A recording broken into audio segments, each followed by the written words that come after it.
తిరుమల శ్రీవారి లడ్డూ ప్రసాదాల్లో కల్తీ నెయ్యి వినియోగించినట్లు వచ్చిన ఆరోపణలపై సిట్ దర్యాప్తు స్పీడ్గా జరుగుతోంది. 3 రోజుల పాటు తిరుపతి, తిరుమలలో ఉండి సిట్ దర్యాప్తు తీరును పరిశీలించారు సిబిఐ అధికారులు. నిన్న లడ్డూ పోటు, బందిపోటు పిండిమర దగ్గర ఉన్న ల్యాబ్ను తనిఖీ చేసింది సిబిఐ. మరోవైపు సిబిఐ నేతృత్వంలోని సిట్ బృందం ప్రాథమిక నివేదికను సుప్రీంకోర్టు బెంచ్కు సమర్పించారు. ఇప్పటి వరకు సేకరించిన ఆధారాలు, దర్యాప్తు వివరాలు అందులో పొందుపరిచినట్లు తెలుస్తోంది. మొత్తం 30 మందితో దర్యాప్తు కొనసాగుతోంది. రిపోర్టు సమర్పించడానికి ముందు తిరుపతిలో 3 రోజులు మకాం వేసింది సిబిఐ బృందం.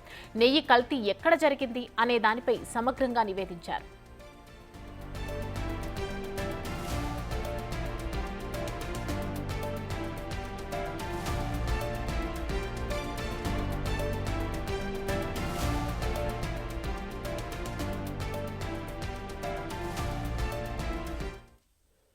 తిరుమల శ్రీవారి లడ్డూ ప్రసాదాల్లో కల్తీ నెయ్యి వినియోగించినట్లు వచ్చిన ఆరోపణలపై సిట్ దర్యాప్తు స్పీడ్గా జరుగుతోంది. ఇదే అంశానికి సంబంధించి మరిన్ని అప్డేట్స్ దామోదర్ లైవ్లో అందిస్తారు. దామోదర్,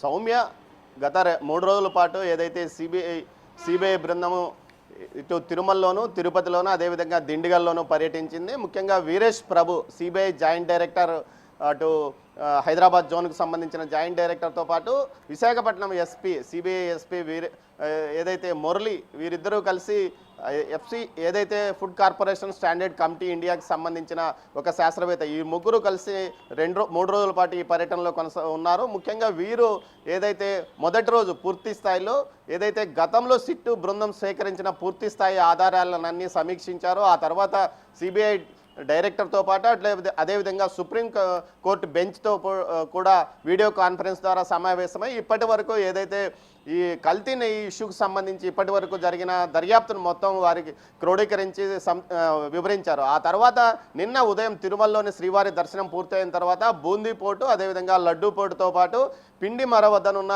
ఏదైతే టీటీడీ యొక్క ల్యాబ్ను కూడా పరిశీలించారు. ల్యాబ్ యొక్క వివరాలు తెలుసుకున్నారు. ఏ విధంగా మీరు నెయ్యిని టెస్టింగ్ చేస్తారో, అదేవిధంగా నెయ్యి ఫలితాలు పూర్తి స్థాయిలో ఇక్కడ ఏదైతే ఒరిజినల్ రిజల్ట్ వస్తుందో అంత అధునాతన సౌకర్యాలు ఉన్నాయా, అందుకు సంబంధించిన నిపుణులు ఉన్నారా అన్న విషయాన్ని కూడా కనుక్కున్నారు. దీంతోపాటు ఎందుకు ఏదైతే మీరు ఓకే చెప్పిన నెయ్యి ఏదైతే ఆనంద్ ల్యాబ్లో జంతు అవశేషాలు కలిసిన జంతు కొవ్వులు కలిసిన నెయ్యిగా ఎందుకు ధృవీకరించబడింది అన్న విషయాన్ని కూడా అక్కడ ఉన్న సిబ్బందితో ప్రశ్నించినట్లు తెలుస్తుంది. మరోవైపు ఏదైతే బూందీపోటు, లడ్డూపోటులో పనిచేస్తున్న శ్రీ వైష్ణవులు వంట వాళ్ళతో మాట్లాడారు. ఈ సందర్భంగా నెయ్యి కల్తీ అయితే ఎలాంటి వాసన వస్తుంది, నెయ్యి స్వచ్ఛమైందంటే ఎలాంటి సువాసన వస్తుంది అన్న విషయాన్ని కూడా తెలుసుకున్నారు. ఈ సందర్భంగా సిబ్బందితో సుమారు అరగంట సేపు వారు సమావేశమైన పరిస్థితి. మొత్తం మీద అయితే ఇటు 3 రోజుల పాటు పూర్తి స్థాయిలో సిబిఐ బృందం తమ తనిఖీలను, దర్యాప్తును పరిశీలించింది. అదేవిధంగా ప్రస్తుతం ఏదైతే సిబిఐ ఏదైతే సిట్ తాత్కాలిక కార్యాలయంలో పనిచేస్తున్న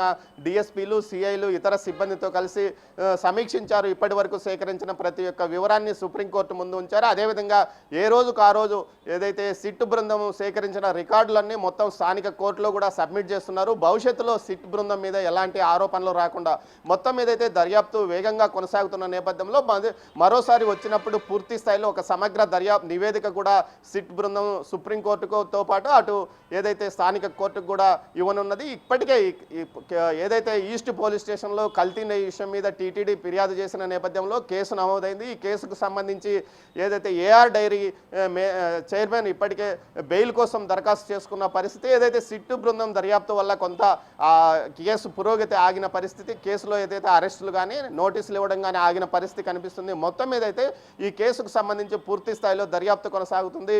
ఏదైతే వనస్పతి కొవ్వులు కలిపారా లేకపోతే జంతు సంబంధిత కొవ్వులు కలిపారా అన్న విషయం సమగ్రంగా దర్యాప్తులో బయటపడే అవకాశం ఖచ్చితంగా ఉంది. ముఖ్యంగా ఏదైతే మైసూరుకు సంబంధించిన ఫుడ్ సేఫ్టీ అండ్ సెక్యూరిటీ అథారిటీకి సంబంధించిన విభాగానికి సంబంధించిన శాస్త్రవేత్తలతో పాటు ఆనంద్ డైరీ ఏదైతే గుజరాత్లోనే ఆనంద్ ల్యాబ్కి సంబంధించిన శాస్త్రవేత్తలతో కూడా వీరు రెగ్యులర్గా టచ్లో ఉన్నారు.